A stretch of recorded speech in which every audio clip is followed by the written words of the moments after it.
Hey yo, what's up everyone? It's Anson here. Today I'm going to be showing you guys how to change your DRL locations for your 2020 plus Rams new body. This could also work for other products in the lineup.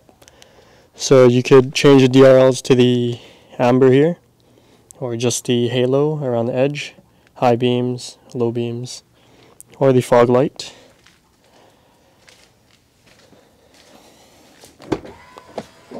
What you're going to need to do is get one of these security dongles, turn on the light here,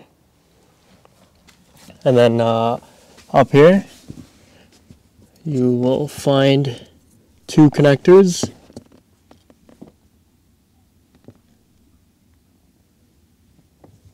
So up here you'll find two connectors that go right there. I've already unplugged it and they look like this right here. Let it focus here.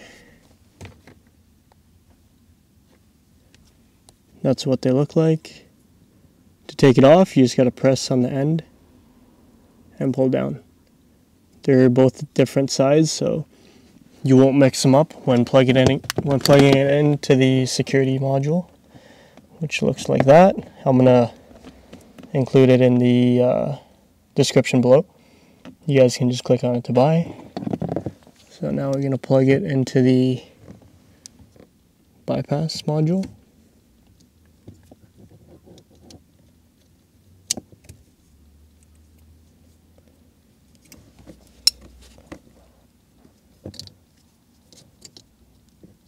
It's kind of hard with one hand.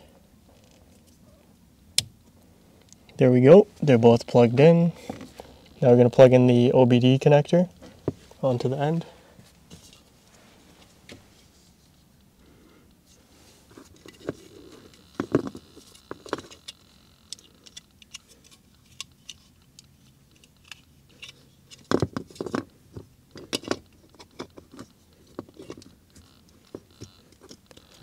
Just like that. So once you've got your OBD set up and security bypass all completed down there, what we're going to do next is put the engine in the run position. So one more, run, just like that. And then we're going to turn off the air and all that. I'm going to close my doors so it stops ringing. And then we're going to start up our ALFA OBD. Once you start the app, it'll look like this. What we're going to do next is hit the Bluetooth, and then we're going to connect to our OBD connector. Mine's called VPeak.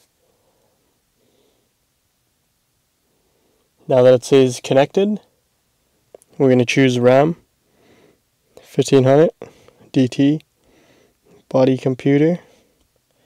Scroll down, or it's actually on the top here. Control unit. Mine's a 2020. So once it's connected, we're gonna scroll over to the one with the car hood. It'll look like this. You're gonna hit that, scroll down,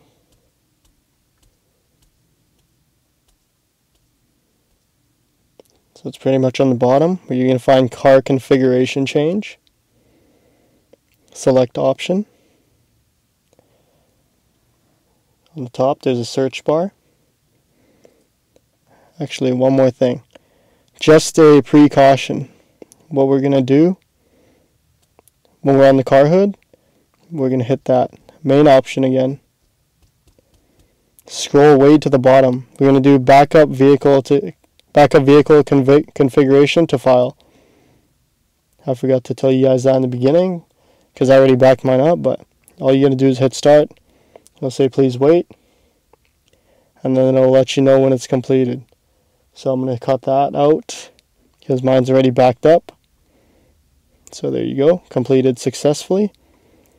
Not like we're going to damage anything by just changing the DRLs, but just for you guys, if you're going to change some random settings, you might want to, be able to restore it back if you glitch your car out or something. Don't change what you don't know. Research it on forums before you make any changes, because you don't want to brick your car and have to tow it to the dealer. So now that we've backed up the configurations, we're going to go back to car configuration change. Select option.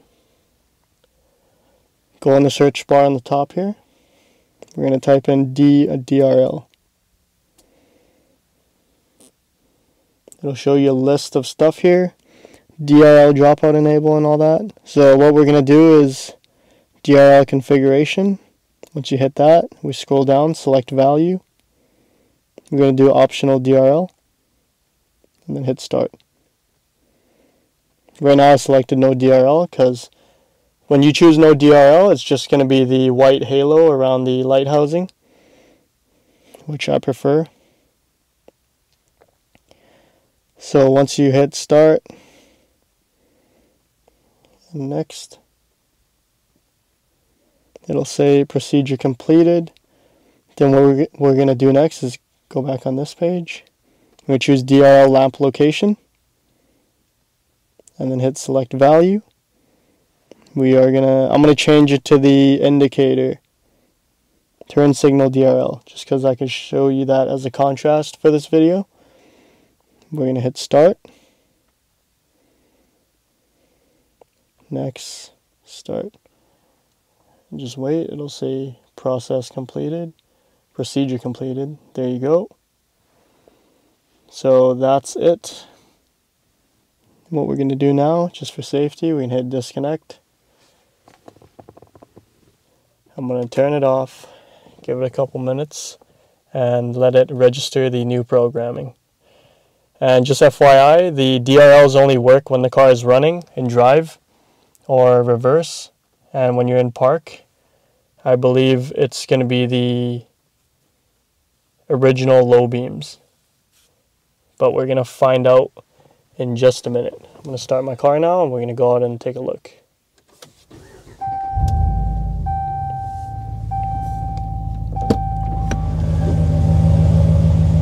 So yeah, like I was saying, it's going to be the low beams at night. So we're going to change it to the parking lights or DRLs. Daytime it'll be automatic, so you don't have to change it. It's just because it's nighttime right now, it'll change automatically for you. So there you go. This is what they look like.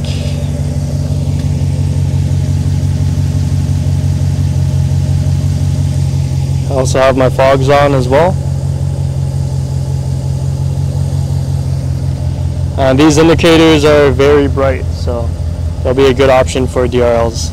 Just I want to preserve my bulb expectancy so I don't turn it on. And I prefer just the white halo around the edge. I think it looks better.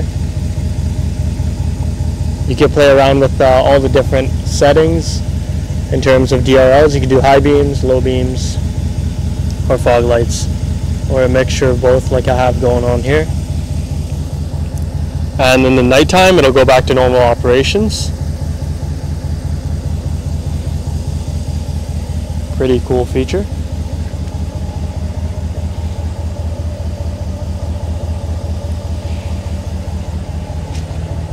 And it's quite easy, as I was showing you guys. Now we're going to hop back in the car. Turn the car back off. Actually, before that, we're going to put it back in auto. As you can see, the beams come back on automatically.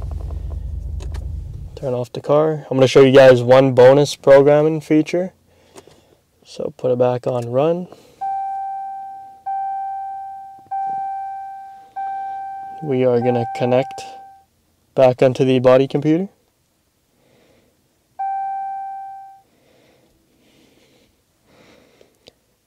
Just going to give it a second.